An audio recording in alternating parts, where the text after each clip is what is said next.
الله ولي الذين آمنوا يخرجهم من الظلمات إلى النور والذين كفروا أولياؤهم الطاغوت يخرجونهم من النور إلى الظلمات.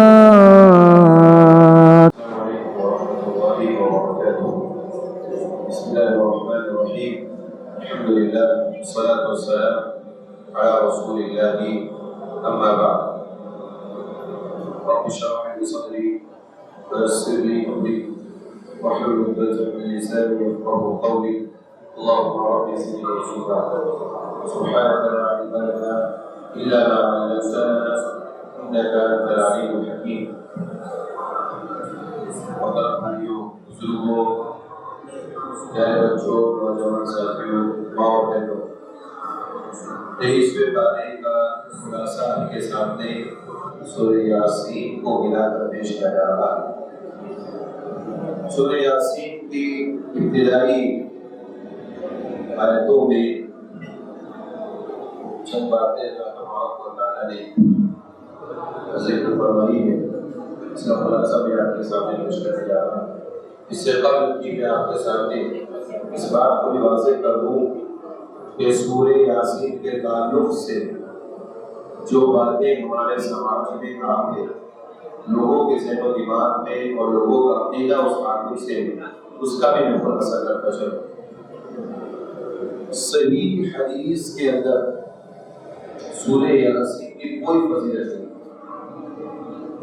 تمام کتب احادیث کے اندر، کسی بھی صحیح حدیث کے اندر سورہ یاسین کی کوئی فضیلت وارد نہیں۔ اس لیے سب سے پہلے اپنے ذہن و دماغ سے یہ بات نکال دیجیے کہ سورہ یاسین کی فلاں فضیلت ہے، فلاں فضیلت ہے، فلاں فضیلت ہے۔ صحیح احادیث سے سورہ یاسین کی کوئی فضیلت احادیث کے اندر ذکر نہیں۔ پہلی بات۔ دوسری بات، سورہ یاسین کے تعلق سے لوگوں کے یہاں یہ عقیدہ ہے کہ یہ قرآن کا دل ہے۔ قرآن کا دل، جس بات کو ہم کہہ رہے ہیں اس کے لیے کوئی دلیل ہونی چاہیے، یا تو وہ قرآن کی آیت سے واضح ہو، یا پیارے نبی صلی اللہ علیہ وسلم کی حدیث سے ثابت ہو، یا ہمارے سلف سے یہ بات ثابت ہو۔ نہ قرآن کی کسی آیت میں یہ بات موجود ہے، نہ احادیث میں موجود ہے، نہ ہمارے سلف کے کسی بھی قول سے یا عمل سے یہ بات ثابت نہیں ہے کہ سورہ یاسین یہ قرآن کا دل ہے۔ ایسا کچھ نہیں۔ دوسری بات، یہ بات بھی اپنے ذہن و دماغ سے۔ تیسری بات، سورہ یاسین کے تعلق سے ہمارے سماج میں لوگوں کے یہاں یہ عقیدہ ہے کہ سورہ یاسین کی تلاوت سے فقر و فاقہ دور ہوتا ہے۔ انسان فقر و فاقہ میں مبتلا ہو، روزی روٹی میں پریشانی ہو، تو سورہ یاسین صبح کے وقت پڑھنے سے انسان کی یہ ساری کیفیت اور تکلیفیں دور ہو جاتی ہیں۔ قرآن کی کسی آیت سے، حدیث کی کسی بھی دلیل سے، یا سلف کے کسی اقوال سے، تینوں چیزوں سے کہیں پر بھی دور دور تک یہ بات نہیں موجود ہے، کہیں لکھی ہوئی نہیں ہے، کہیں یہ چیز موجود نہیں ہے کہ سورہ یاسین پڑھنے سے فقر و فاقہ دور ہوتا ہے۔ یہ بالکل گڑی ہوئی بے بنیاد باتیں ہیں، بے دلیل باتیں ہیں جو سماج کے اندر لوگوں کے درمیان عام ہے۔ اس کو بھی اپنے ذہن و دماغ سے نکال دیجیے۔ یہ 3 باتیں ہیں جو میں آپ کے سامنے سورہ یاسین کے تعلق سے ذکر فرمائی۔ اس کے علاوہ بھی بہت ساری باتیں سورہ یاسین کے تعلق سے ہمارے سماج میں، ہمارے بھائیوں کے ذہن و دماغ میں یہ بات عام ہے۔ ان تمام باتوں کو اپنے ذہن و دماغ سے نکال دیجیے۔ میں نے صرف شروع میں یہ بات بتا دی کہ سورہ یاسین کے تعلق سے کوئی فضیلت نہیں۔ آپ اپنے ذہن و دماغ سے تمام باتیں نکال دیجیے۔ اس کی یہ فضیلت جو میں نے ابھی آپ کے سامنے تیسری بات جو ذکر کی، جو لوگوں کے یہاں مشہور ہے، اس کی وجہ سے سورہ یاسین اکثر لوگوں کو یاد ہے، اور اکثر لوگ اس کو یاد کرنے کی کوشش کرتے ہیں۔ جبکہ قرآن پورا کا پورا مکمل یہ لوگوں کے لیے شفا، لوگوں کے لیے ہدایت، لوگوں کے لیے رحمت کا ذریعہ بن کر کے آیا ہے۔ قرآن مجید کو آپ کہیں پہ سے بھی پڑھیے، انشاءاللہ وہ آپ کے لیے ہدایت ہے، ہمارے لیے رہنمائی ہے، رشد و ہدایت کا سرچشمہ ہے، اور اس کے علاوہ یہ ہمارے لیے نور ہے، روشنی کا کام ہے۔ جن صورتوں کی فضیلتیں احادیث میں موجود ہیں، انشاءاللہ ہم جہاں جہاں جو باتیں آئیں گی وہ احادیث کی روشنی میں ان صورتوں کی فضیلت ہم آپ کے سامنے رکھیں گے، صحیح سنت سے ہم آپ کے سامنے بیان کریں گے انشاءاللہ تعالی۔ لیکن جس کی باتیں جس سورت کی کوئی فضیلت نہیں، اس کے بارے میں بھی آپ کے سامنے وضاحت کرتے ہوئے چلیں گے، تاکہ یہ بات واضح ہو جائے کہ جو ہمارے سماج میں عام ہے وہ کچھ اور ہے، اور سنت رسول اور احادیث قرآن و سنت کچھ اور ہوتی ہے، کچھ اور بتاتے ہیں۔ سورہ یاسین کے اندر شروعات میں ایک ایسی آیت کریمہ اللہ تبارک و تعالیٰ نے ذکر فرمائی جو بہت ہی اہم ہے، اس کو سمجھنا بھی ضروری ہے اور اس کے مطابق عمل کرنے کی بھی کوشش کرنی چاہیے۔ إِنَّا نَحْنُ نُحْيِي الْمَوْتَى وَنَكْتُبُ مَا قَدَّمُوا وَآثَارَهُمْ وَكُلَّ شَيْءٍ أَحْصَيْنَاهُ فِي إِمَامٍ مُبِينٍ۔ اس آیت کریمہ کے اندر اللہ تبارک و تعالیٰ نے فرمایا کہ ہم مردوں کو زندہ کرتے ہیں۔ إِنَّا نَحْنُ نُحْيِي الْمَوْتَى، ہم مردوں کو زندہ کرتے ہیں۔ کوئی شک کی بات نہیں، کوئی ڈاؤٹ نہیں، اللہ تعالیٰ کی قدرت عظیم ہے، ہر چیز پر اللہ تعالیٰ قادر ہے۔ وَنَكْتُبُ مَا قَدَّمُوا وَآثَارَهُمْ، اللہ کہتا ہے کہ ہم لکھتے ہیں ان کے ما قدم، یعنی جو انہوں نے پہلے پیش کیا اسے بھی، وآثارهم، اور ان کے آثار کو بھی۔ قدموں کا لفظ جو ہے آگے کے لیے بولا جاتا ہے، آپ نے آگے کیا پیش کیا، اللہ کہتا ہے ہم اس کو بھی لکھتے ہیں۔ وآثارهم، اور آثار کہتے ہیں قدم کے نشانات کو، بلکہ اللہ کہتا ہے ہم نے اس کو بھی لکھ دیا۔ یہ ایسی آیت ہے، اس کی تفصیل تھوڑی زیادہ ہے، تفصیل ہے، احادیث کے اندر چیزیں موجود ہیں، میں آپ کے سامنے بیان کرتا ہوں۔ چل رہا ہوں، قدموں کے لفظ کے اندر وہ اعمال داخل ہیں جن کو انسان نے کر کر کے بھیج دیا اللہ کے پاس۔ آج کتنے 24 تاریخ، اس سے قبل آپ نے ہم نے جو بھی نیک اعمال، اچھائیاں، برائیاں کر کے اللہ کے پاس بھیج دی، وہ سب کی سب اللہ تبارک و تعالیٰ کے یہاں موجود ہے۔ تو قدموں کا لفظ بتاتا ہے کہ انسان کا ہر عمل جو انسان کرتا ہے، اچھا ہو یا برا، سب اللہ کے یہاں لکھا جا چکا ہے اور موجود ہے۔ یہ قدموں کے اندر یہ چیز شامل ہے۔ اور آثاروں کا اس اعتبار سے معنی یہ ہوگا کہ انسان نے دنیا میں کوئی بھی نیک کام یا کوئی بھی برا کام، کوئی بھی نیک سنت، کوئی بھی اچھی چیز، کوئی بھی اچھا طریقہ، کوئی بھی برا طریقہ دنیا کے اندر ایجاد کیا ہے، تو وہ بھی اللہ تعالیٰ کہتا ہے ہم اسے لکھ لیتے ہیں۔ جیسا کہ حدیث میں اللہ کے نبی صلی اللہ علیہ وسلم نے فرمایا، سے مسلم کی روایت ہے کہ بندہ جب نیک طریقہ اختیار کرتا ہے، ایجاد کرتا ہے، اور یہاں پر نیک طریقے اور اچھی سنت سے مراد نہیں ہے کہ دنیا میں دین کے اندر، شریعت کے اندر ہر کوئی نئی سنت اور شریعت ایجاد کرے، یہ مطلب نہیں۔ مطلب یہ ہے کہ آپ نے کوئی اپنے علاقے میں، اپنے سماج میں، آپ اپنی جگہ پر جہاں رہتے ہیں وہاں ایسی سنت قائم کر دی جس سنت پر آپ نے بھی عمل کیا، اس کے بعد آپ کے بعد آپ کے آنے والے تمام دوستوں نے، احباب نے، سماج نے، قوم کے لوگوں نے اس پر عمل کیا، تو جب تک وہ نیک عمل باقی ہے، وہ سنت باقی ہے، تب تک آپ کو ثواب ملے گا۔ اور نکتبو آثارہم کا مطلب اللہ کہتا ہے ہم اس آثار کو بھی لکھتے ہیں، اس کے اندر یہ چیز بھی داخل ہے۔ اب ایک اس کو مثال سے سمجھیں، آپ ایک ایسے علاقے میں رہتے ہیں جہاں پر 5 وقت کی نماز کی پابندی کرنے والے بہت مختصر سے لوگ تھے۔ آپ نے کوشش کر کے، محنت کر کے، ایک تو اولا تمام لوگوں کو 5 وقت کی نماز کا پابند بنایا، اور اس کے ساتھ ساتھ جماعت کا پابند بنایا، اور کوشش کر کے اس جگہ پر آپ نے کوئی مسجد بنوا دی، کوشش کر کے تمام لوگوں کے تعاون سے اس جگہ اگر مسجد قائم ہو گئی، نماز کی جا رہی ہے، اس نیک اور خیر کے کام کا آپ کو اس وقت تک ثواب ملتا رہے گا جب تک کہ آپ بھی عمل کریں گے اور آپ کے بعد تمام لوگ جب تک اس نیک اور خیر کام سے استفادہ کریں گے، فائدہ اٹھاتے رہیں گے۔ اللہ کہتا ہے ہم نے اس آثار کو بھی دیا۔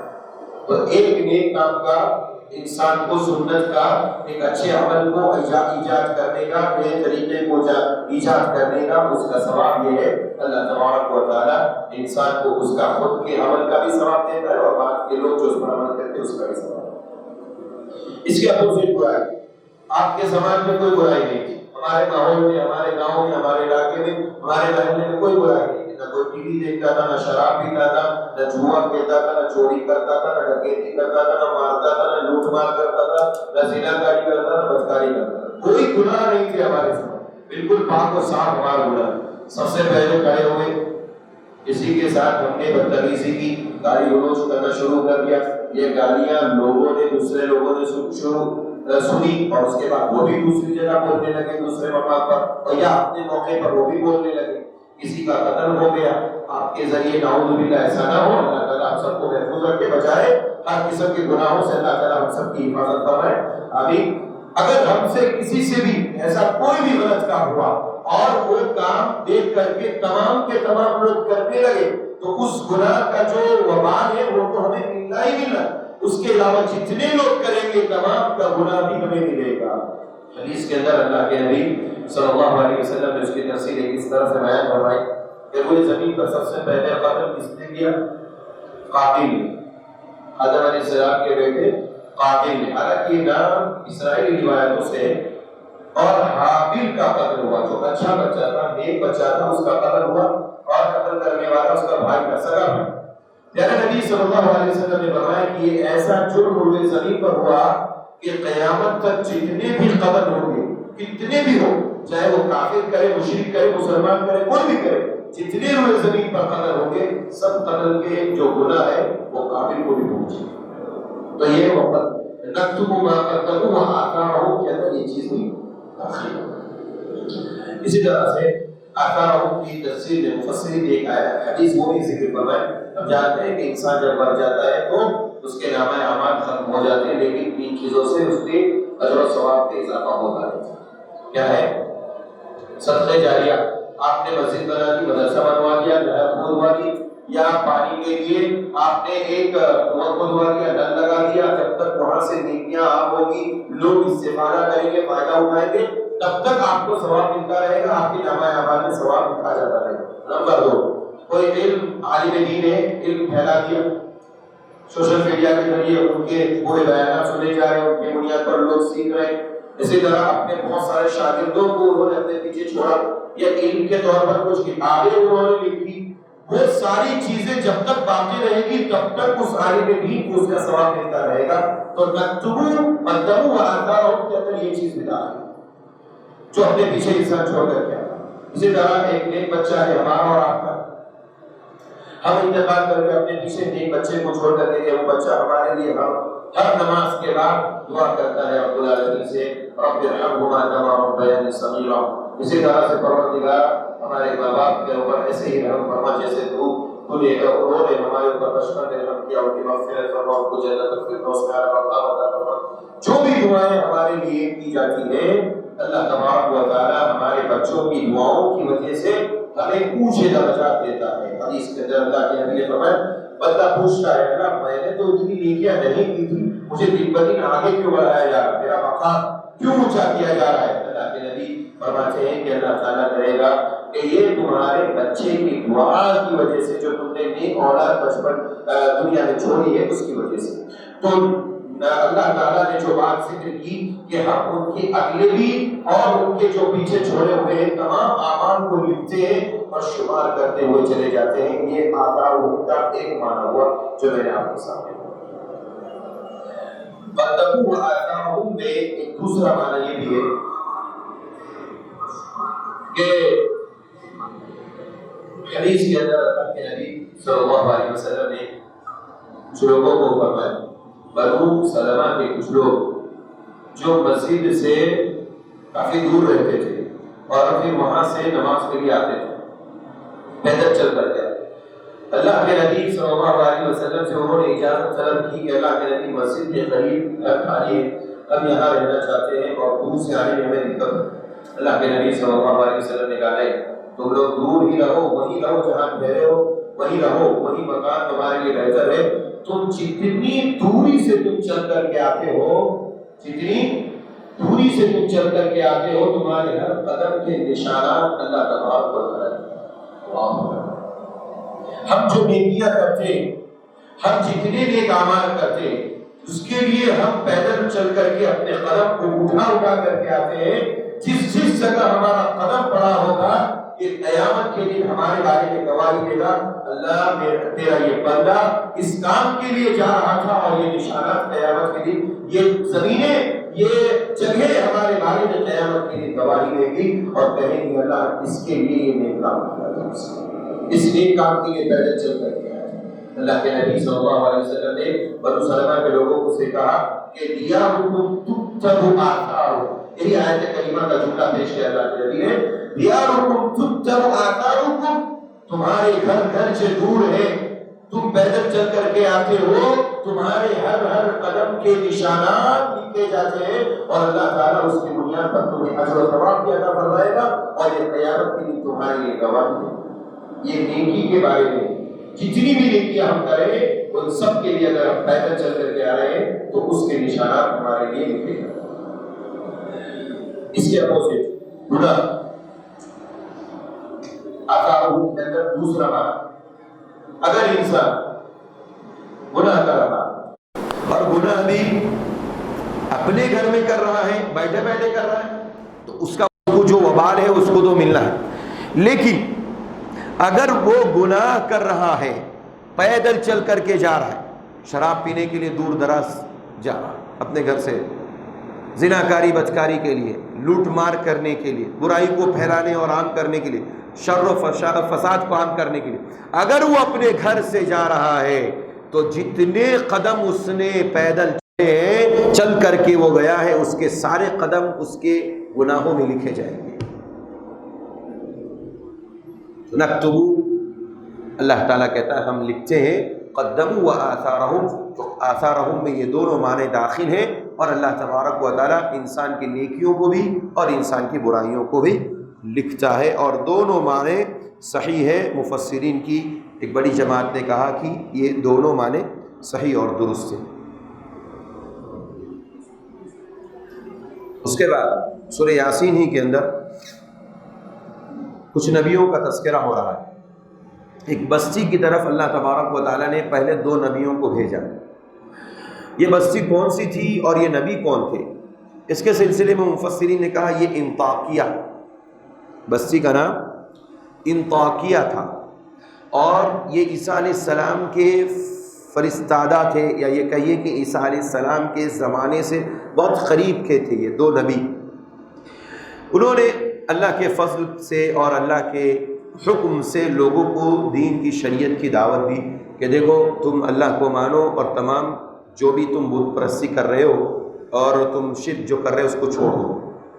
قوم نے کہا کہ ما قدموا وآثاروا، انہوں نے کہا کہ ہم تو تمہیں ایک انسان جانتے ہیں کہ تم ہماری طرح ایک انسان ہو اور تمہارے پاس کچھ بھی نہیں ہے، اور تم کو ہم جھوٹے سمجھتے ہیں۔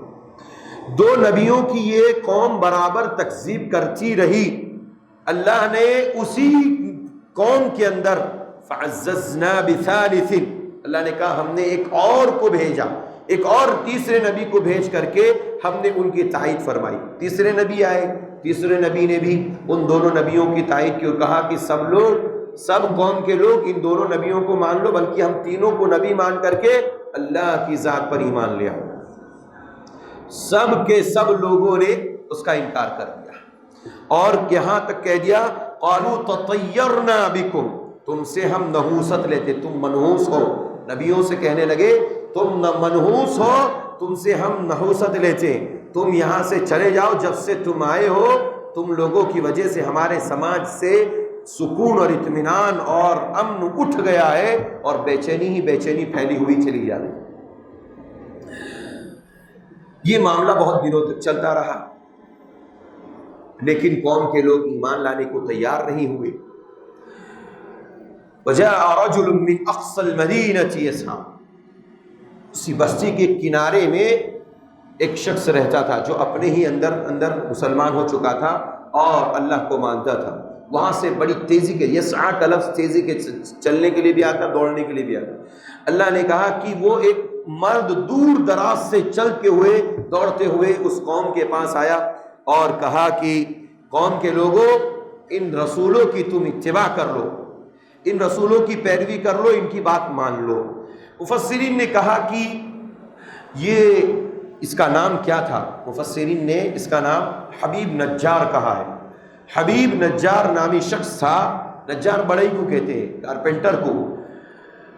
حبیب نجار نامی شخص اس بستی کے کونے سے آیا اور اس نے کہا کہ تمام کے تمام لوگ بستی والے ان تینوں نبیوں کو مان لو اور ان کے اوپر ایمان لے آؤ.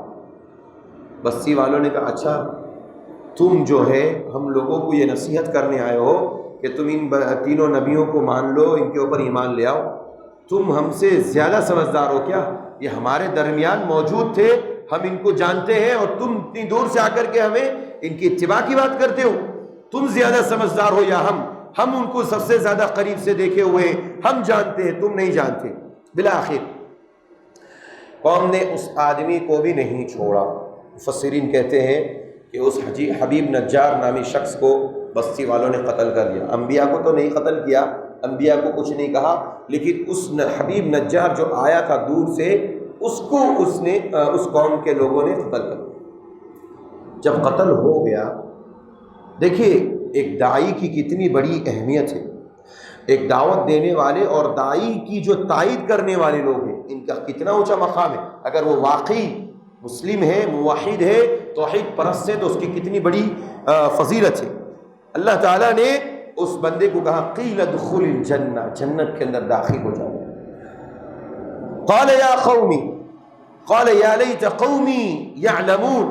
جب وہ جنت میں داخل ہو رہا تھا حبیب نجار نامی شخص، تو اس نے افسوس کرتے ہوئے کاش کہ میری قوم کو یہ میرا مقام معلوم ہو جاتا اور ان کو یہ پتا ہوتا کہ جو حبیب نجار کو قتل کیا ہے وہ حبیب نجار آج جنت میں داخل ہو رہا ہے. یہ میری قوم کو آج معلوم ہوتا تو وہ ساری کی ساری قوم تینوں نبیوں پر ایمان لے آتی. اللہ اکبر. تینوں نبیوں پر ایمان لانے کی فضیلت ایک اپنی جگہ پر ہے، اور تینوں نبیوں نے دعوت دی لیکن سارے کے سارے قوم نے انکار کیا. حبیب نجار اس تینوں نبیوں پر ایمان رکھتے تھے، مومن تھے، موحد تھے، اور تینوں نبیوں کی تائید کرنے کے لیے آئے تھے، کہنے کے لیے کہ ان تینوں کو مان لو. لیکن قوم کے لوگوں نے نہیں مانا اور ان کو قتل کر دیا. جب قتل کر دیا تو اللہ تبارک و تعالیٰ نے ان کو فوراً جنت میں داخل کر دیا. اور داخل کرنے کے بعد جب اللہ تبارک و تعالیٰ کی جنت میں داخل ہو رہے تھے تو قرآن کے الفاظ ہے کہ یہ کہہ رہے تھے یا لیتنی قوم، یا لیت قومی یعلمون بما غفر لی ربی وجعلنی من المکرمین. یہ میرے رب نے مجھے بخش بھی دیا اور اس کے ساتھ ساتھ میری عزت اور تکریم کی اور مجھے جنت کے اندر داخل ہوا. اگر میری قوم کو یہ بات معلوم ہو جاتی تو میری قوم بھی ایمان لے آتی. تو نبی جو داعی تھے ان کی بات ماننا بھی بہت فضیلت کی بات ہے. نبی کی اگر کوئی تائید کرتا ہے، داعی کی کوئی تائید کرتا ہے تو ایسے شخص کی بھی بہت فضیلت ہے. لہذا دنیا میں اسی لیے پیارے نبی صلی اللہ علیہ وسلم نے بھی یہ بات ذکر فرمائی کہ اگر آپ کو ایک آیت کی بھی کا علم ہو اسے لوگوں تک صحیح معنوں میں پہنچا دینا، صحیح طریقے سے پہنچا دینا. اور ایک صحابی رسول عبداللہ ابن مسعود غالباً کہتے ہیں کہ دنیا میں 3 چیزوں میں سے ایک چیز بن کر کے رہو. 3 چیزوں میں سے یا تو عالم بن کر کے رہو، یا اگر عالم نہیں بن سکتے تو متعلم بن کر کے رہو. متعلم کس کو کہتے ہیں؟ علم حاصل کرنے والے. آپ لوگ یہاں بہت بیٹھے ہوئے سارے لوگ متعلمین میں سے ہیں. یا تو عالم بن کر کے رہو، زندگی گزارو بن کر کے رہو، یا پھر متعلم. اور اگر ان دونوں میں سے آپ نہیں بن سکتے تیسرے تو درمیانی، یعنی کم سے کم ایسے لوگوں کی مجلس میں جا کر کے بیٹھا. چوتھی چیز مت بنو.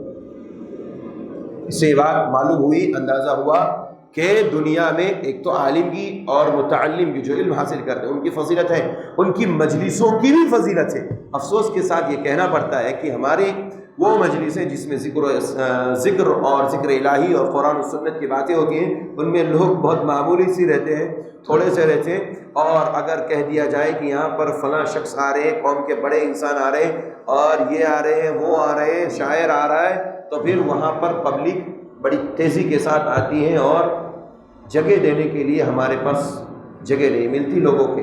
تو یہ سب کیوں ہے؟ ایمان کی کمزوری کی وجہ سے. تو حبیب نجار نے تائید کرنے کی وجہ سے اللہ تعالیٰ نے ان کو جنت نصیب فرمائی. اس کے بعد آگے اللہ تبارک و تعالیٰ سورہ یاسین ہی کے اندر ایک بہت عظیم بات قیامت کے تعلق سے ذکر کر رہا ہے. کفار اور مشرکین، خاص کر کے کفار و مشرکین کے لیے ہے، لیکن عام طور پر اس میں سب لوگ داخل اس حکم کے اندر.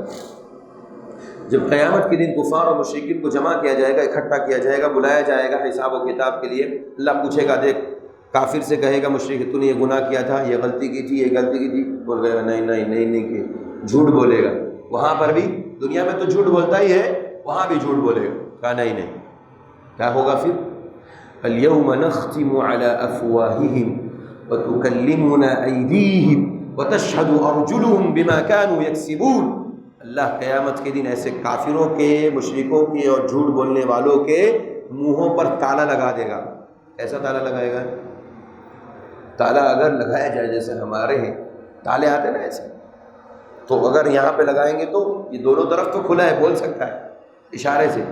تالا کا مطلب یہاں پر یہ ہے مہر لگا دے گا، ان کی آواز بھی نہیں نکلے گی، ان کی کراہیت بھی معلوم نہیں ہوگی. ایسا منہ بند کیا جائے گا کہ کہیں سے کراہنے کی بھی آواز نہیں ہوگی. پھر کیا ہوگا؟ اللہ کہتا ہے ان کے ہاتھ بولیں گے، ان کے پیر بولیں گے، ان کے جسم کے ایک ایک اعضاء اور انگ بولیں گے، یہ کام کیا تھا، اس ہاتھ سے فلاں کو مارا تھا، اس پیر سے فلاں جگہ جا کر کے برائی کی تھی. سب گواہی دیں گے. اس کے بعد اللہ تبارک و تعالیٰ ایسے لوگوں کو اٹھا کر کے جہنم میں ڈال دیں گے. یہ حکم تو کافروں مشرکوں کے لیے نازل ہوا، اس میں تمام کے لوگ تمام داخل ہیں. اگر مسلمان بھی اگر اس طرح کی حرکتیں کرتے ہیں اور پھر قیامت کے دن حجت بازی کریں گے، مان لیں گے تو ٹھیک ہے، نہیں مانیں گے تو پھر اللہ قیامت کے دن کیا کرے گا؟ مہر لگا دے گا. پھر ہمارے ہاتھ گواہی دیں گے، ہمارے پیر اور ہمارے قدم، ہمارے جسم کے ایک ایک انگ گواہی دیں گے قیامت کے دن، اللہ یہ کیا تھا، یہ کیا تھا. اس لیے بہت سوچ سمجھ کر کے جسم کے ایک ایک انگ کا استعمال کیجیے. 15ویں پارے میں بھی میں نے اس بات کی طرف اشارہ کیا تھا. قرآن میں اللہ نے کہا کہ ان السمع والبصر والفؤاد كل اولئک کان عنہ مسئولا.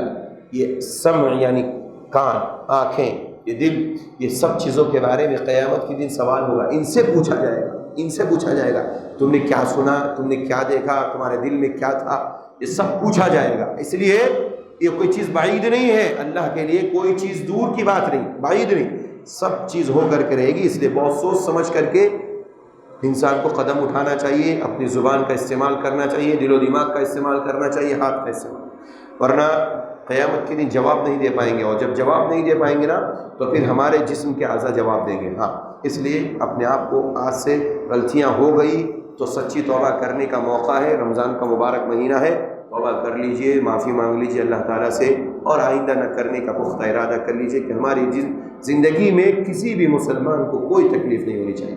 نہ میری زبان سے پہنچے گی، نہ میرے دل سے، نہ دماغ سے، نہ آنکھوں سے، نہ کانوں سے، اور نہ جسم کے کسی اعضاء سے، نہ جوارے سے، کسی سے مجھے میرے مسلمان بھائی کو تکلیف نہ ہو. اور اگر یہ ہو جائے تو پھر ہمارا سماج وہی ہو جائے گا جو صحابہ کا دور تھا. آج وہ لوگ آئے تھے ہمارے مسلم غیر مسلم بھائی، انہوں نے بھی یہی پیغام دیا کہ مسلمانوں کے رمضان کے مبارک مہینے میں کیسز کم رہتے ہیں اور غیر رمضان میں زیادہ رہتے. کیوں؟ اور وہ بندہ جو غیر ہے یہ سمجھتا ہے جو رب کا پیغام ہے وہ غیر سمجھ رہا ہے، لیکن مسلمان سمجھتے لیکن جان بوجھ کر نہیں سمجھتے. غیر سمجھ کر کے یہ پیغام دیتا ہے کہ اگر مسلمان جس طرح رمضان کا مبارک مہینہ گزارتے ایسے 11 مہینے گزار لے تو یہ کیسز جو ہمارے سماج میں آ رہے ہیں نا، اور ہم جو دفاتر میں بیٹھ کر کے، دفتروں میں بیٹھ کر کے کیسز حل کرتے ہیں مقدمے لوگوں کے، وہ ختم ہو جائیں گے. وہ کہتے ہیں اگر مسلمان 11 مہینے ایسے گزارے جیسے رمضان کی طرح تو یہ سب معاملات حل ہو جائیں گے.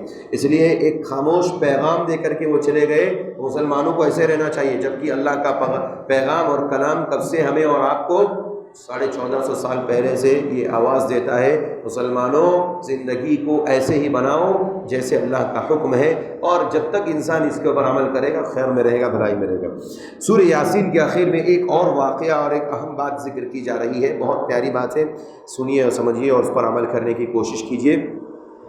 انسان کے بارے میں اللہ نے کہا کہ انسان کہتا ہے کہ جب مر جائے گا، سڑ جائے گا، ہڈی ہو جائے گا تو پھر کیسے دوبارہ زندہ کیا جائے؟ قل یحییھا الموت الذی، اللہ کہتا ہے قل یحییھا الذی انشأھا اول مرہ، کیسے دوبارہ اللہ تعالیٰ زندہ کرے گا؟ پہلی مرتبہ جس طرح کیا تھا ایسے دوبارہ کیسے زندہ کرے گا؟ یہ انسان کہتا ہے۔ اللہ کہتا ہے کہ آپ کہہ دیجئے جس طرح سے تم پہلی مرتبہ زندہ کیے گئے تھے، تمہیں دنیا میں اللہ نے وجود بخشا تھا، ایسے ہی دوبارہ اللہ تعالیٰ تم کو دنیا میں لانے پر قادر ہے۔ اس کی ایک مثال صحیح بخاری کتاب الانبیاء میں، بہت پیاری بات ہے، بہت پیارا واقعہ ہے۔ ایک شخص کا انتقال ہو گیا، مرنے کے قریب تھا، یہ واقعہ صحیح ہے۔ ایک شخص کا انتقال قریب تھا، مرنے کے قریب تھا، تو اس نے مرنے سے پہلے نصیحت کر دی کہ جب میں مر جاؤں تو مجھے جلا کر کے راکھ کر دینا۔ یہ ہمارے امت میں نہیں، امت محمدیہ کا واقعہ نہیں، بنی اسرائیل کا واقعہ، پہلے زمانے کا۔ راکھ کر دینا، جلا کر کے راکھ کر دینا، اور راکھ میں سے آدھی راکھ کو پانی کے حوالے کر دینا، سمندر میں ڈال دینا، اور آدھی راکھ ہواؤں میں اڑا دینا۔ کیوں؟ تاکہ جب میرا آدھا جسم پانی میں ہوگا اور آدھا ہواؤں میں ہوگا تو ملے گا کیسے؟ اللہ آگے کا بیان سنو۔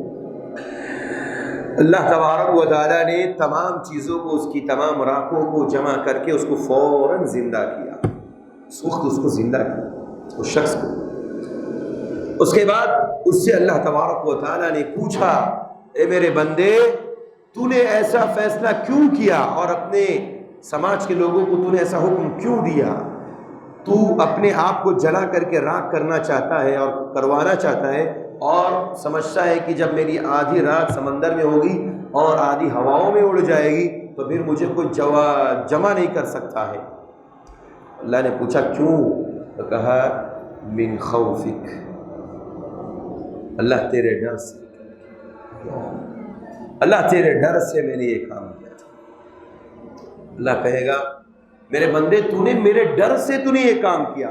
کہاں اللہ میں نے تیرے ڈر سے، کہ مجھے میرے پاس اتنے گناہ ہیں، مجھے اللہ معاف کرے گا کہ نہیں مجھے؟ بس اللہ تیرے ڈر سے، تیرے خوف سے میں نے یہ کام کیا۔ کہا جا، اللہ کہے گا جا تجھے میں نے معاف کر دیا، اللہ کہے گا جا تجھے میں نے معاف کر دیا، اور اس بندے کو معاف کر کے اس کو جنت میں داخل کر دیا۔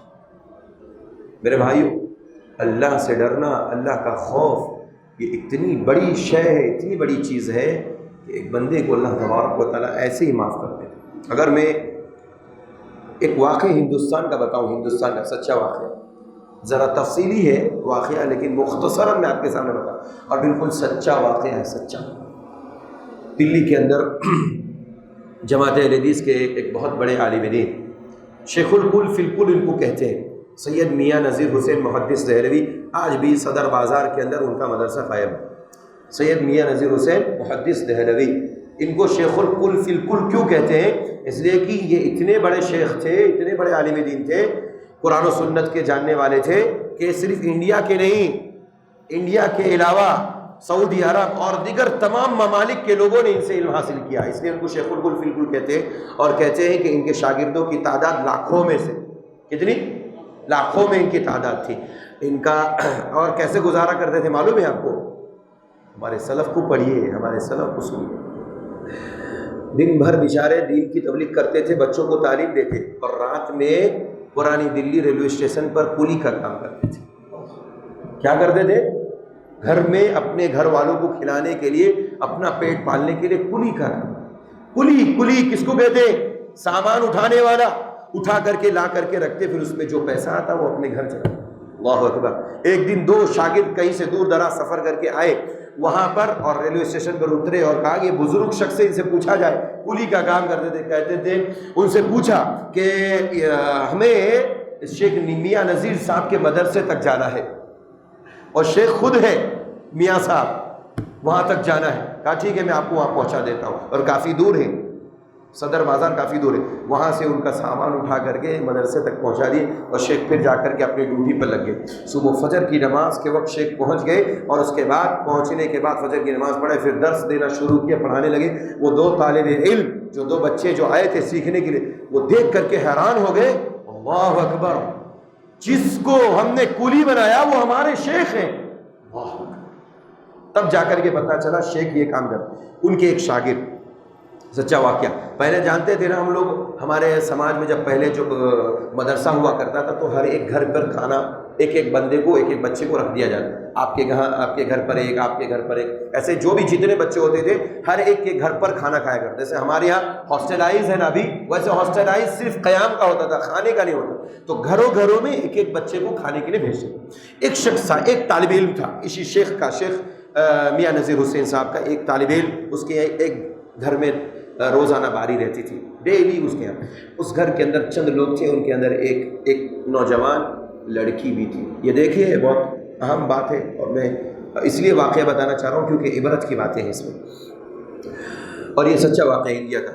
جب وہ روزانہ کھانے کے لیے جاتے، ایک دن اس گھر کے تمام افراد کو کہیں فنکشن میں کسی شادی میں جانے کا ہوا، تو بچی سے بھی کہا کہ چلو ہمارے ساتھ۔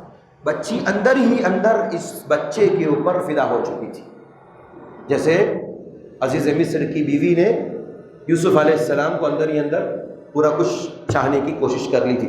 بہرحال تو اس بچی نے انکار کر دیا کہ نہیں میں نہیں جاتی، کیونکہ وہ آتے ہیں ان کو کھانا دینا رہتا۔ بہرحال کچھ بھی مجبوری انہوں نے بیان کی، وہ بچی نہیں گئی۔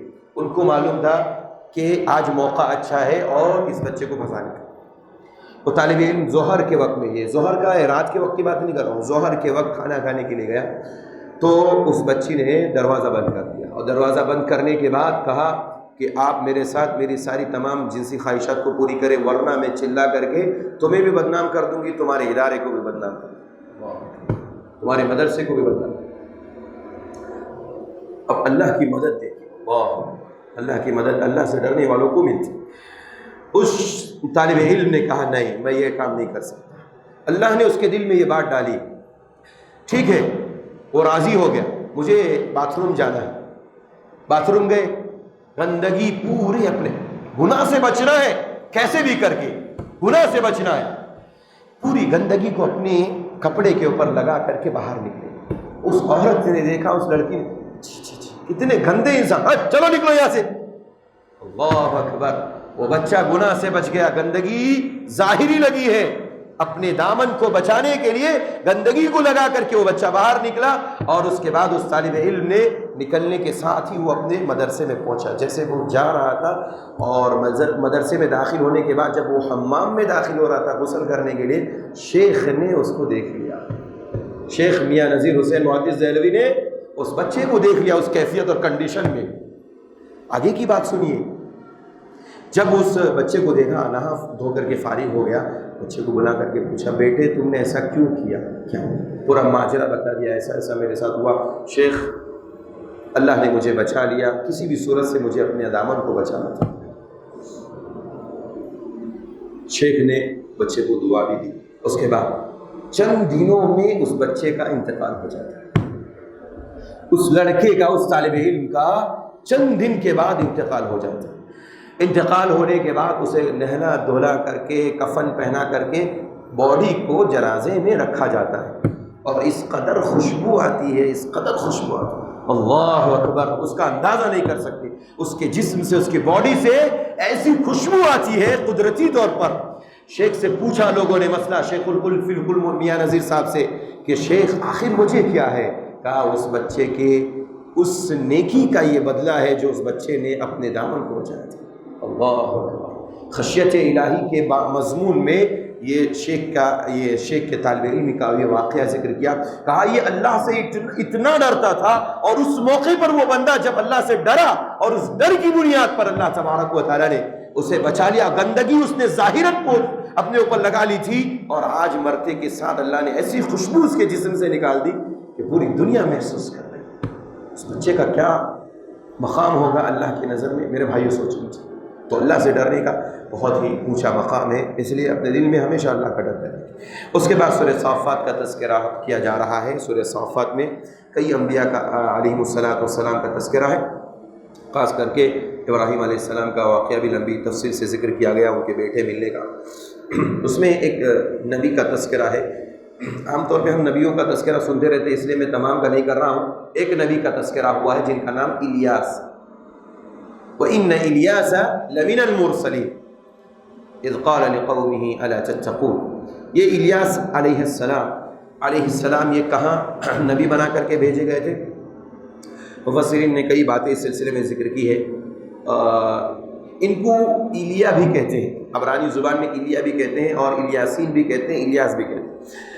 تو یہ جو موسیٰ علیہ السلام کی نسل سے تھے، بنی اسرائیل میں سے تھے الیاس علیہ السلام، اور ان کو اللہ تبارک و تعالیٰ نے ایک ایسی قوم کی طرف بھیجا تھا جو قوم بعلبک کے نام سے مشہور تھی۔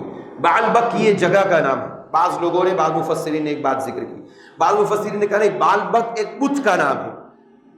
تیسری بات یہ کی کہ نہیں، بعلبک ایک دیوی کا نام تھا۔ دیوی دیوتا ہوتا ہے نا، مؤنث، دیوی کا نام تھا، فیمیل کا نام تھا۔ بہرحال اس بستی کی طرف الیاس علیہ السلام کو اللہ تبارک و تعالیٰ نے بھیجا۔ اس قوم کے لوگ سارے مشرک تھے، اللہ کے یہ نبی برابر ان کو دعوت دیتے رہے اور کہا کہ تم اس اللہ کو کیوں نہیں، تم بعلبک کی پوجا کرتے ہو، اور احسن الخالقین جو بہترین تخلیق کرنے والا رب ہے، جو میرا اور تمہارا سب کا رب ہے، تم اس کو نہیں پوچھتے ہو، اس کی تم عبادت نہیں کرتے ہو۔ تو اس قوم نے الیاس علیہ السلام کی بات نہیں مانی اور ان کا انکار کر دیا۔ تو اس لیے الیاس علیہ السلام پر اللہ نے کہا سلام علی الیاسین۔ تمام انبیاء کا نام ذکر کرنے کے بعد اور تمام کے واقعات کو ذکر کرنے کے بعد یہ 2-3 آیتیں کثرت سے اللہ نے سورہ صافات میں ذکر فرمائی، اس کا میں آپ کے سامنے مقصد ذکر کر رہا ہوں۔ سلام علی الیاسین، سلام علی ابراہیم، سلام علی موسیٰ و ہارون، سلام فلاں۔ اللہ تعالیٰ نے کئی ایک نبیوں کا تذکرہ ذکر کرنے کے بعد سلام یعنی اللہ کی سلامتی ان کے اوپر نازل ہو۔ اور ایک آیت بہت ہی اہم ذکر کی سورہ صافات کے اندر، تمام نبیوں کا ذکر کرنے کے بعد انہو من عبادنا المؤمنین، یہ سارے ہمارے نبیوں میں، ہمارے مومن بندوں میں سے۔ مفسرین کہتے ہیں کہ یہ آیت کریمہ ذکر کرنے کی کیا وجہ تھی؟ 2 باتیں، 2 مقصد کے لیے۔ نمبر 1، کسی بھی نبی کا کسی بھی قوم کے اندر بھیجا جانا، اس کے بعد اس نبی کا اخلاق اور کردار میں اعلیٰ درجے پر ہونا ضروری ہے۔ اور انہو من عبادنا المؤمنین کے اندر مومنین بندے تھے، اس کے اندر یہ بھی داخل ہے کہ ہمارے سارے نبی اخلاق اور کردار کے اعلیٰ مقام پر فائق تھے۔ اسی لیے قرآن نے پیارے نبی کے بارے میں کہا انک لعلی خلق عظیم، ہم نے آپ کو اخلاق کے سارے تمام اعلیٰ درجوں میں سے سب سے اونچے درجے پر فائق کیا تھا۔ کیوں؟ اخلاق کس چیز کا نام ہے؟ اخلاق تمام ان چیزوں کا نام ہے جو انسان چاہے وہ ہنس کر کے بولے یا کوئی بھی اچھا کام کرے، کسی کے ساتھ خندہ پیشانی کے ساتھ پیش آئے، اچھی گفتگو کرے، دل کے اندر برائی نہ رکھے، تمام چیزوں کا نام اخلاق ہے۔ اخلاق کو ایک لفظ میں اللہ کے نبی نے بیان کیا، حسن الخلق، البر حسن الخلق، نیکی تمام اخلاق، اچھے اخلاق کا نام ہے۔ تو اللہ تبارک و تعالیٰ نے یہ بات جو ذکر فرمائی کہ ہمارے تمام نبی جو تھے وہ سب کے سب مومن بندے تھے، تو مفسرین کہتے ہیں کہ اس لیے کہ اخلاق میں اگر اچھا رہا، کیریکٹر میں اچھا رہا، تو ایسی صورت میں اسے ایکسیپٹ کرنے میں لوگوں کو کوئی ہچکچاہٹ نہیں۔ اسی لیے یعنی نبی کو اللہ تبارک و تعالیٰ نے تمام عیوب سے پاک کیا، تمام اخلاقی برائیوں سے، تمام گناہوں سے، تمام طرح کے شرک و بدعات سے آپ کو پاک کیا اور ایک نمونہ بنا کر کے آپ کو پیش کیا تاکہ تمام کے تمام لوگ آپ کی دعوت کو قبول کر لیں۔ ایسے تمام انبیاء علیہ السلام کو اللہ ایسے بھیجتا تھا۔ ایسے ہی ہم لوگ بھی کہتے ہیں کہ ایک قوم کا جو سردار ہوتا ہے، بڑا ہوتا ہے، اس کو بھی تمام چیزوں میں بہت ہی عمدہ اور اعلیٰ قسم کا ہونا چاہیے۔ لقد کان لکم فی رسول اللہ اسوۃ حسنہ، اللہ نے کیا کہا کہ میرے نبی کی زندگی میں آپ کے لیے بہترین اسوہ اور نمونہ ہے۔ اخلاق اور کردار کی بات ہو یا گفتار اور کردار کی بات ہو، کوئی بھی بات ہو، ہر چیز کے اندر اللہ کے نبی ہمارے لیے اسوہ اور نمونہ ہے۔ دنیا کا اگر ہمارے سماج کے اندر جتنے بھی لوگ ہیں ان میں جو سب سے عظیم ہے، ان کو سب سے اعلیٰ ہونا چاہیے اخلاق کے، کردار میں، کیریکٹر میں، ہر چیز کے اندر، تاکہ لوگ انہی کی اتباع کرتے، پیروی کرتے، ان کی بات مانتے ہیں۔ ایک بات تو یہ ذکر کی مفسرین نے۔ دوسرا مقصد یہ ذکر فرمایا کہ انہ من عبادنا المؤمنین اس لیے بھی کہا کہ جو اللہ کے بندے رسول جو بھیجے گئے تھے دنیا میں یہ اعلیٰ درجے کے اللہ تبارک و تعالیٰ پر ایمان رکھنے والے اور اعلیٰ درجے کے موحدین تھے. ان کو اللہ تبارک و تعالیٰ نے اپنے یقین اور ایمان کے ساتھ اللہ تعالیٰ نے دنیا میں بھیجا کہ وہ اللہ کی ذات پر کامل یقین رکھے تاکہ ان کی قوم بھی اس چیز کو فالو کرے. اور ایک بات یہ بھی کہ من المؤمنین کہہ کر کے اللہ تبارک و تعالیٰ ان انبیاء علیہ السلام کو اللہ اور جو بندے کے درمیان جو فرق ہے اس فرق کو جدا کرنا چاہتا ہے. یعنی اللہ اللہ ہے اور بندہ کیا ہے؟ بندہ ہے. تو مومنین کہہ کر کے من عبادنا المؤمنین کہہ کر کے بتانا چاہا اللہ نے کہ میرے جتنے بھی انبیاء ہوئے زمین پر آئے سب کے سب اللہ کے بندے تھے. نہ وہ خود اللہ تھے، نہ ابن اللہ تھے، نہ اللہ کا کوئی عکس تھے. اس لیے اللہ نے خاص طور پر تمام انبیاء کا تذکرہ کرنے کے بعد کہا کہ انہ من عبادنا المؤمنین، انہ من عبادنا المؤمنین، سب کے سب ہمارے نیک اور مومن بندے تھے. آگے سورہ صافات میں اللہ تبارک و تعالیٰ ایک اور نبی کا تذکرہ کر رہا جس کا ہم عام طور پہ تذکرہ سنتے رہتے ہیں لیکن کم. یونس علیہ السلام. یونس علیہ السلام کو ایک ایسی قوم کی طرف بھیجا گیا تھا جو 1,00,000 کی تعداد میں تھی. کتنے؟ 1,00,000 کی تعداد میں وہ قوم مشرک تھی. قوم کو سمجھایا بجھایا، عذاب سے اللہ تبارک و تعالیٰ سے کے عذاب سے ڈرایا. قوم ماننے کو تیار نہیں. اللہ کا عذاب آنے میں تھوڑی تاخیر ہو گئی، لیٹ ہو گیا. یونس علیہ السلام دل برداشتہ ہوئے، اپنی بستی سے نکل گئے. اذ ابق الى الفلک المشحون، اللہ نے کیا ابقا کا لفظ ہوتا ہے کس کے لیے بولا جاتا ہے؟ اس غلام کے لیے بولا جاتا ہے جو غلام اپنے مالک سے بھاگ کر کے چلا جاتا ہے. غلام کے اوپر جب زیادتی ہوتی ہے، ظلم ستایا جاتا ہے تو غلام کیا کرتا ہے؟ اپنے مالک سے بھاگنے کی کوشش کرتا ہے نا، جیسے نوکر اپنے مالک سے بھاگنے کی کوشش کرتا ہے. تو اس موقع پر عربی زبان میں اسی کے لفظ کو استعمال کیا جاتا ہے. تو اللہ نے یونس علیہ السلام کے بارے میں یہ لفظ استعمال کر کے مفسرین کہتے ہیں اس لیے کیونکہ یونس علیہ السلام بھی اپنی بستی سے ایسے ہی بھاگے اور اللہ کے حکم کا انتظار نہیں کیا، اس لیے اللہ نے ایسا ہی لفظ استعمال کیا. بہرحال جا کر کے پورا لمبا واقعہ آپ جانتے ہیں، کشتی میں سوار ہو گئے، پھر آپ کے نام پہ قرآن نکلے. اب اس کے بعد کا واقعہ اللہ تبارک و تعالیٰ نے ایک لفظ اس کے استعمال کیا یونس علیہ السلام کی نجات کے لیے. کیا کہا کہ من المسبحین للبث فی بطنہ الی یوم یبعثون. اگر میرا بندہ یونس اگر تسبیح کرنے والے، پاکی کرنے والوں میں سے نہ ہوتا تو قیامت تک وہ مچھلی کے پیٹ میں رہتا. اللہ اکبر. کیوں کہا اللہ نے یہ؟ اس لیے یونس علیہ السلام اللہ کی خوب تسبیح بیان کرنے والے تھے. اور اس سے یہ بات بھی معلوم ہوئی کہ انسان کی نجات کے لیے صرف ایک عمل بھی کافی ہے، لیکن وہ اخلاص کی بنیاد پر کیا جانا چاہیے. اس کا یہ مطلب نہیں کہ ہم ابھی آج سے طے کر لیں گے خالی زندگی میں ایک ہی عمل اخلاص کے ساتھ کریں گے، باقی کبھی زندگی میں نہ نماز پڑھیں گے، نہ روزہ رکھیں، نہ کچھ، تو نہیں، نجات نہیں ملنا. یہ زندگی میں کرتے رہنا ہے. اس کے ساتھ ساتھ کچھ ایسے اعمال بھی رکھیے اپنی زندگی میں جو انتہائی اخلاص کے ساتھ کیے جانے والے ہو، جس میں آپ اور آپ کے رب کے درمیان کوئی بھی نہ جانتا. اس لیے اللہ نے کہا کہ اگر میرا بندہ یہ تسبیح کرنے والا نہ ہوتا نا تو قیامت تک. اس کا مطلب یہ ہوا یونس علیہ السلام کی قبر کیا ہوتی؟ کیا ہوتی؟ مچھلی کا پیٹ یہ قبر بن جاتی ان کی. اور یہ کوئی بعید چیز ہے نہیں. واقعہ وقت نہیں تو ابھی ایک میں اور ہمارے ہندوستان کے ایک جلیل القدر جنہوں کی ایک سیرت کی کتاب ہے رحمت للعالمین، قاضی سید سلیمان منصور پوری رحمہ اللہ. یہ ہندوستان کے جماعت اہل حدیث کے بہت ہی جید اور بڑے اور نہایت ہی متقی پرہیزگار انسان تھے. ان کی سیرت میں لکھا ہے، یہ ہمیشہ ایک شعر پڑھا کرتے تھے. شعر، میرا مرقد میرے احباب کے سینے ہوں. اس کا پہلا جملہ ہے کہ اللہ مجھے مٹی کے اوپر وفات مت دینا، میرا مرقد میرے احباب کے سینے ہوں. مرقد کہتے ہیں وہ دفن کرنے کی جگہ. میرے مرقد میرے احباب کے سینے ہوں گے.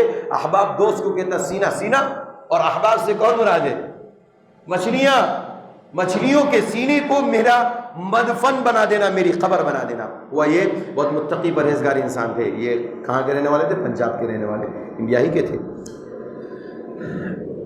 جب ان کے یہ جس زمانے میں تھے تو سلیمان ان کا نام تھا، بہت ہی زیادہ متقی پرہیزگار اللہ والے. تو جب ان کا ان کو احساس ہو گیا کہ اگر میری وفات ہوتی ہے تو میرے لوگ، میرے قوم کے لوگ ضرور میری قبر بنا دیں گے، پختہ قبر بنا دیں گے، اور اس کے بعد مجھے پوجنے لگیں گے، مجھے بابا بنا دیں گے۔ بہرحال انہوں نے ہمیشہ یہ دعا کرتے رہتے تھے، یہ شعر کے انداز میں دعا، میرا مرقد میرے احباب کے سینے ہوں گے۔ تو انہوں نے دعا کی اللہ تعالیٰ سے، اللہ تعالیٰ نے ان کی دعا کو قبول فرمایا۔ سیرت نگاروں نے لکھا ہے کہ جب یہ حج کے لیے جا رہے تھے، کہاں پہ؟ حج کے لیے، تو پہلے حج کس میں جاتے تھے؟ ہوائی جہاز سے نہیں، سمندری سفر سے، تو اور ایک مہینہ لگتا تھا، جانتے ہیں۔ تو سفر کے لیے جا رہے تھے اور پہلے ہی احرام باندھ لیے تھے۔ جب یہ درمیانی سفر میں پہنچے کہ ان کا انتقال ہو گیا، انا للہ و انا الیہ راجعون، سفر میں ہی ان کا انتقال ہو گیا۔ اب کیا کرتے؟ ایک مہینے تک باڈی تو رکھ نہیں سکتے، ہمارے پاس جیسے یہ سب محفوظ آلات ہے نا، باڈی کو سڑتے نہیں گلتے نہیں اس کے اندر انسان، وہ بھی نہیں تھے۔ تو لہذا انہوں نے سارے کے سارے کشتی والوں نے انہوں نے کہا کہ اب ان کو سمندر کے حوالے کر دیا جائے۔ جیسے ہی ان کی باڈی سمندر میں رکھی گئی، بڑی مچھلی آئی اور ان کو اپنے قبضے میں کر دیا۔ میرا مرقد میرے احباب کے سینے ہوں گے۔ اللہ، دنیا میں ایسے لوگ، ہمارے سلف کی سیرت تاریخ کو پڑھیے، وقت نہیں ہے، اس لیے یہ کہنا کہ صرف اور صرف قبر یعنی زمین ہی ہو سکتی، ایسا نہیں۔ قرآن خود کہتا ہے یونس علیہ السلام قیامت تک پڑے رہتے، یعنی ان کا مدفن یہی رہتا۔ آگے اللہ تبارک و تعالیٰ، دو باتیں بیان کر کے اپنی بات کو ختم کرنے والا ہوں انشاءاللہ تعالیٰ۔ اسی سورہ، اس کے بعد اللہ تبارک و تعالیٰ نے سورہ صاد کا ذکر کیا۔ سورہ صاد میں دو نبیوں کا خاص طور پہ، تین نبیوں کا خاص طور پہ ذکر کیا ہے۔ ایک ہے داؤد علیہ السلام، اور ایک ہے ان کے بیٹے سلیمان علیہ السلام، اور اس کے بعد ایوب علیہ السلام۔ داؤد علیہ السلام کا ایک واقعہ ذکر کیا جا رہا ہے جو کہ کئی اسرائیلی روایتوں میں، اس لیے میں بیان کرتا ہوں اسرائیلی روایت تاکہ لوگوں کے ذہن و دماغ میں جو باتیں بیٹھی ہوئی وہ نکل جائے اور صحیح بات کیا ہے وہ مان لیں۔ واقعہ یہ ہوا کہ وہ اپنے محراب میں اپنی جگہ پر بیٹھ کر کے عبادت کر رہے تھے اللہ تعالیٰ کی۔ دو لوگ اچانک پھلانگ کر کے اندر آ گئے۔ اذ تصوروا المحراب، اللہ نے خود اس کی آیت کریمہ کے اندر ذکر فرمایا۔ دو لوگ اندر آئے اور اس کے بعد کہا، دونوں نے آپس میں کہا کہ دیکھیں ڈرنے کی ضرورت نہیں ہے، اچانک کوئی بھی آتا تو ڈر جاتا، نبی تو کیا کچھ بھی نہیں۔ تو داؤد علیہ السلام ڈر گئے۔ ڈرنے کے بعد اس کے بعد کہا ڈرنے کی ضرورت نہیں، ہم دو انسان ہیں، ہمارے درمیان ایک جھگڑا ہے، اس جھگڑے کو آپ حل کر دیجیے۔ جھگڑا کوئی بہت بڑا نہیں تھا، کہا کہ میرے بھائی کے پاس 99 بکری اور ان کے پاس، میرے پاس ایک بکری ہے، اور یہ 99 والا جو کہتا ہے نا، یہ کہتا ہے یہ ایک بھی مجھے دے دو تاکہ میرے پاس کیا ہو جائے، 100 ہو جائے، میں سینچری پوری کر دوں۔ تو اسی کا مسئلہ ہے، اب آپ بتائیے کیا کرنا ہے ہمیں۔ بہرحال تو جھگڑے کے اندر کچھ اونچ نیچ ہوئی، واللہ اعلم بالصواب۔ اللہ تعالیٰ نے کہا کہ فغفرنا له ذلك، داؤد علیہ السلام سے کسی فیصلے میں چوک ہوئی، اللہ تبارک و تعالیٰ کو کا احساس ہوا، یعنی غلطی کا احساس ہوا، اور فوراً وہ سجدے میں گر گئے، اور انشاءاللہ سجدہ اسی پہ آئے گا۔ تو اس کے بعد اللہ تبارک و تعالیٰ نے کہا کہ نہیں، داؤد علیہ السلام نے اپنے اس مسئلے کو رجوع کر لیا۔ اس واقعے کے اندر ایک واقعہ جو من گھڑت ہے یا اسرائیلی روایت سے وہ بیان کیا جاتا ہے، وہ میں آپ کو بیان کر کے بتانا چاہتا ہوں۔ ہوا یہ کہ داؤد علیہ السلام کی 99 بیویاں تھیں۔ کتنی بیویاں تھیں؟ 99۔ سب بیویوں سے وہ اپنے ساتھ رہتے تھے، اور اس طریقے سے کچھ۔ ایک ان کا فوجی تھا، داؤد علیہ السلام کا ایک فوجی تھا، اس کی بیوی تھی، بہت خوبصورت تھی اور اچھے اخلاق اور کردار کی تھی۔ داؤد علیہ السلام کو اس عورت کے بارے میں پتہ تھا کہ یہ عورت اچھی ہے۔ اب اچھی ہے تو پھر اس کو کیا ہونا چاہیے دنیا میں ملک، میں بادشاہ، تو میری بیوی بھی کیا ہونی چاہیے، یا وہ عورت بھی کیا ہونی چاہیے، ملکہ ہونی چاہیے۔ وہ ایک عام آدمی کے پاس کیوں ہے، چلو میں اس کو جو ہے اپنے نکاح میں لے لوں۔ اور کہا گیا کہ اس فوجی کو حکم دیا جبر کرتے ہوئے کہ تم اس کو طلاق دو، طلاق دینے کے بعد میں اس کو اس سے شادی کر لوں گا اور اپنے نکاح میں لاؤں گا اور اس کو میں ملکہ اور رانی بناؤں گا۔ تو یہ واقعہ بیان کیا جاتا ہے، لیکن مفسرین جو ہمارے تفسیر ابن کثیر ہو یا فتح القدیر وغیرہ ہو، تمام مفسرین کہتے ہیں یہ روایت، یہ اسرائیلی روایت ہے، اور ایک نبی کے بارے میں ایسی باتیں نہیں کرنا چاہیے کہ کسی کو جبر کرتے ہوئے، نعوذ باللہ۔ اس کی کیا خواہش تھی ہمارے نبی کو؟ انبیاء کو اس چیز کی 99 بیوی کم تھی کیا؟ بہرحال اللہ تبارک و تعالی ہم سب کو اس قسم کی جو گھڑی ہوئی باتیں اس سے محفوظ رکھے۔ اور ایک اور نبی، ان کے بیٹے سلیمان علیہ السلام، ان کے ساتھ بھی ایسا ہی کچھ واقعہ ہوا۔ واقعہ یہ ہوا کہ اللہ تعالیٰ نے کہا کہ وَفَتَنَّا، سلیمان علیہ السلام کو ہم نے آزمایا، اور وَأَلْقَيْنَا عَلَى كُرْسِيِّهِ جَسَدًا، ہم نے ان کی کرسی پر ایک جسد، ایک چھوٹا سا بچہ لا کر کے ڈال دیا۔ مفسرین اس معاملے میں خاموش ہے کہ اس کے یہ بچہ کیا تھا، کون سا تھا، لیکن صحیح ایک حدیث ہے بخاری کے اندر ہے، اور سلیمان علیہ السلام کے تعلق سے اللہ کے نبی نے ایک صحیح حدیث بیان کی فرمائی، اور مفسرین نے اس حدیث کو یہاں پر چسپاں کرنے کی کوشش کی ہے، لیکن صحیح بات یہ ہے کہ واللہ عالم بالصواب وہ بچہ کیا تھا اور سلیمان علیہ السلام کی آزمائش کیا تھی، تفصیل میں آپ کے سامنے بیان کر دیتا ہوں 1-2 منٹ میں۔ وہ یہ کہ سلیمان علیہ السلام کی بھی 99 بیویاں تھیں۔ کتنی بیویاں تھیں؟ 99۔ سلیمان علیہ السلام نے ایک دن ارادہ کر لیا کہ میں آج تمام کی تمام 99 بیویوں سے میں جمع ہم بستری کروں گا، اور تمام سے بچے پیدا ہوں گے جو مجاہدین ہوں گے، اللہ کے راستے میں لڑیں گے اور جہاد کریں گے، اور لفظ انشاءاللہ نہیں بولے۔ یہ صحیح حدیث ہے، یہ واقعہ صحیح ہے، انشاءاللہ نہیں بولے۔ پھر اللہ تبارک و تعالیٰ نے ان کو آزمایا، اور ان کی تمام جو 99 بیویاں تھیں ان میں سے کوئی بھی حاملہ نہیں ہوئی، صرف ایک بیوی حاملہ ہوئی، ایک حمل سے ہوئی، اس کے بعد اس نے جو بچہ جنا وہ بچہ ناقص تھا، اور اسی کو والقینا علی کرسی جسدن پر فٹ کیا ہے کہ ہم نے ان کی کرسی پر ڈال دیا۔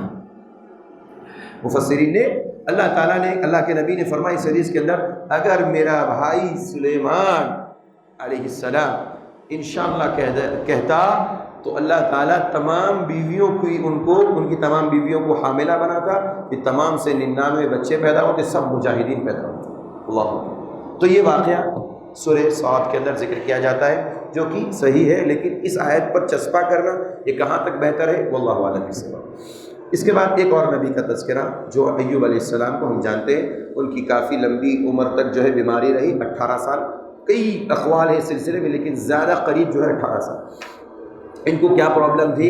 ان کو بیماری لاحق ہوئی تھی۔ اللہ تعالیٰ سے کہا اللہ مسنی الشیطان بنصب وعذاب، اللہ سے کہا اللہ مجھے شیطان نے چھو لیا ہے، تکلیف پہنچائی ہے، اور نصب کہتے ہیں جسمانی تکلیف کو، اور عذاب کہتے ہیں مالی تکلیف کو۔ میں نے اس سے پہلے بھی ذکر کیا تھا 17ویں پارے میں کہ ایوب علیہ السلام اپنے وقت کے بہت بڑے مالدار انسان، ان کے پاس مال بھی بہت تھا، ان کے پاس اولادیں بھی تھی، اور ان کے خاندان والے بھی بہت سارے تھے، لیکن بیماری کے موقع پر سب ہاتھ چھوڑ دیے، اور ایک ہی بیوی جو بیچاری ایوب علیہ السلام کے ساتھ رہتی تھی، کام کر کے لاتی تھی۔ دعا کی اللہ تعالیٰ سے، اللہ بہت دن ہو گئے، 18 سال میں تیری اس بیماری جو تو نے دی تھی، اس بیماری میں صبر کرتا تھا۔ صبر ایوب بہت مشہور و معروف ہے نا، تو اللہ تعالیٰ سے دعا کی، اللہ نے کہا ٹھیک ہے، ارکض برجلک ھذا مغتسل بارد وشراب، اپنی ایڑی کو رگڑو، اس سے چشمہ نکلے گا، پانی نکلے گا، اس پانی کو پیو گے تو اندر کی ساری بیماریاں ختم ہو جائیں گی، اور اوپر سے نہاؤ گے تو تمہاری اوپر کی ساری بیماریاں ختم ہو جائیں گی۔ کیا عجیب اللہ رب العزت کی قدرت ہے، پانی کے اندر شفا، وہ بھی بارد کا ٹھنڈا پانی۔ ٹھنڈا پانی فائدے مند ہوتا ہے، نقصان دہ ہوتا ہے؟ ٹھنڈا پانی فائدے مند ہوتا ہے یا نقصان دہ ہوتا ہے؟ گرمی میں تو فائدے مند ہے، ٹھنڈی میں نقصان دہ ہے۔ اب ہمارے جیسے لوگوں کے لیے تو پورے 12 ماہ جو ہے نقصان دہ ہے، گلا پکڑ لیتا ہے، تکلیف دہ۔ تو یہ ٹھنڈا پانی جو قدرتی ہوتا ہے، جس زمین سے نکلتا ہے، یہ نہایت مفید ہے۔ آج بھی وہ علاقے جہاں ہینڈ پمپ کا استعمال کر کے اور نل سے جو پانی نکالتے ہیں نا، آپ ان کے علاقوں میں چلے جائیے، وہ آج بھی اسی پانی کے عادی ہوتے ہیں۔ بہار چلے جائیے، بنگال چلے جائیے، جھارکھنڈ چلے گئے، موقع ہوا، اتفاق ہوا تو دیکھا پانی وہی ہے۔ ہم لوگوں کے لیے وہ پانی ہضم کرنا آسان کام نہیں، ہمارا معدہ اس کا عادی نہیں ہوتا، لیکن ان کے لیے وہ اگر پانی نہ پیے تو ان کو سکون نہیں ملتا۔ بہرحال قدرتی چیز، اللہ نے پانی کے اندر شفا، اللہ کی ذات اتنی عظیم ہے، اس لیے بیماری ہو، تکلیف ہو، مصیبت ہو، کچھ بھی ہو، اللہ سے مانگنا چاہیے، یہ اصل پیغام ہے، اہم ہے۔ آخری بات سورہ زمر کے اندر اللہ تعالیٰ نے ذکر فرمائی کہ یرجو رحمتہ، اللہ تعالیٰ سے امید رکھتے ہیں کون؟ امن هو قانت آناء اللیل ساجدا وقائما یحذر الآخرہ ویرجو رحمت ربہ، اپنے رب کی رحمت سے امید رکھتے ہیں۔ کون لوگ؟ جو رات میں قیام کرتے ہیں اللہ کے بندے، اور اسی طرح سے دن میں بھی قیام کرتے، رات میں بھی قیام کرتے۔ ایسے لوگوں کے بارے میں کہا کہ یہ لوگ اللہ کی رحمت سے امید بھی رکھتے ہیں۔ اس سلسلے میں ایک حدیث ہے، اپنی بات کو ختم کروں گا یہ بات بیان کر کے، کہ ایک شخص جس کا انتقال ہو رہا تھا، مسلمان تھا، اللہ کے نبی صلی اللہ علیہ وسلم اس شخص کے پاس پہنچے، اس سے کہا کہ ابھی تم کیا محسوس کر رہے ہو؟ ایک مردے وفات پانے والے شخص کے پاس پہنچ کر کے اللہ کے نبی نے اس سے پوچھا کہ ابھی تم کیا محسوس کر رہے ہو، کیسا محسوس کر رہے ہو؟ تو اس نے کہا کہ میں یہ امید کرتا ہوں کہ اللہ تعالیٰ میرے تمام نیک اعمال پر مجھے اجر و ثواب عطا فرمائے گا، اور میری تمام گناہوں کو انشاءاللہ اللہ تعالیٰ مجھے بخش دے گا۔ میں اس بات کی امید کرتا ہوں، یہ امید رکھ رہا ہوں، گناہوں کی معافی کی اور نیکیوں پر اجر و ثواب کی، یہ امید رکھتا ہوں۔ اور اسی دوران اس کا انتقال ہو جاتا ہے۔ پیارے نبی فرماتے ہیں صلی اللہ علیہ وسلم، جو شخص، جو بندہ اس امید کے ساتھ اس دنیا سے رخصت ہوتا ہے، اس کی وفات ہوتی ہے، اللہ تعالیٰ اس کو ضرور معاف کر دیتا ہے۔ اللہ اکبر۔ اس لیے میرے بھائیوں، خاص یہ موقع ایسا ہوتا ہے، اس میں سکرات کے وقت میں انسان کو کچھ سمجھ میں نہیں آتا، سکرات کے وقت میں انسان کو جو سختی ہوتی ہے کچھ سمجھ میں نہیں آتا، لیکن اس موقع پر ہمیں امید کیا رکھنی چاہیے؟ انشاءاللہ مجھے اپنی نیکیوں پر ثواب اور جتنے گناہ ہیں اللہ تعالیٰ مجھے معاف کر دے گا۔ اس امید سے اگر کوئی شخص اس دنیا سے رخصت ہوتا ہے، اللہ معاف کر دیتا ہے۔ اسی لیے ہمیشہ ہمیں دعا کرنا چاہیے، اللہ مرنے سے پہلے ہمیں ایمان کی حالت میں وفات عطا فرما، اور کلمہ طیبہ لا الہ الا اللہ کا ورد ہمارے زبان پر نصیب فرما۔ یہ دعا کرنی چاہیے تاکہ یہ چیز ہماری قیامت کے موت سے پہلے بھی ہمیں نصیب ہو۔ تو اس واقعے میں، اس بات میں ہمیں یہ بات معلوم ہوئی کہ امید رکھنے کا کام یہ کون کرتے ہیں؟ مومنین کرتے ہیں، اللہ والے کرتے ہیں۔ اور جو کافر ہوتا ہے، مشرک ہوتا ہے، منافق ہوتا ہے، نافرمان ہوتا ہے، وہ اللہ کی ذات سے نا امید ہو جاتا ہے۔ اور اس کی میں نے مثال کئی موقع پر ذکر کی تھی، ایک شخص کا، ایک عورت کا واقعہ، جیسا کہ ہمارے انڈیا میں ایک عورت جو ڈوب کر کے، کود کر کے سابرمتی ندی میں کود گئی تھی نا ابھی کچھ دن پہلے، عائشہ نام کی۔ کیوں؟ اس لیے کہ وہ اللہ کی ذات سے نا امید ہو گئی تھی۔ نا امیدی کفر ہے، نا امیدی کفر ہے۔ 24ویں بارے میں انشاءاللہ مزید اس کی تفصیل ذکر کی جائے گی۔ اللہ تعالیٰ سے دعا ہے اللہ تعالیٰ ہم سب کو اس نے عمل کی توفیق عطا فرمائے، قرآن مجید کو سمجھنے، اس کے مطابق عمل کرنے کی توفیق عطا فرمائے، جب تک اس دنیا میں زندہ رکھے ایمان پر زندہ رکھے، اور جب خاتمہ ہو ایمان پر ہو۔ آمین۔ وآخر دعوانا ان الحمد للہ رب العالمین۔ سبحانک اللہم وبحمدک، اشہد ان لا الہ الا انت، استغفرک واتوب الیک۔ السلام علیکم ورحمۃ اللہ وبرکاتہ۔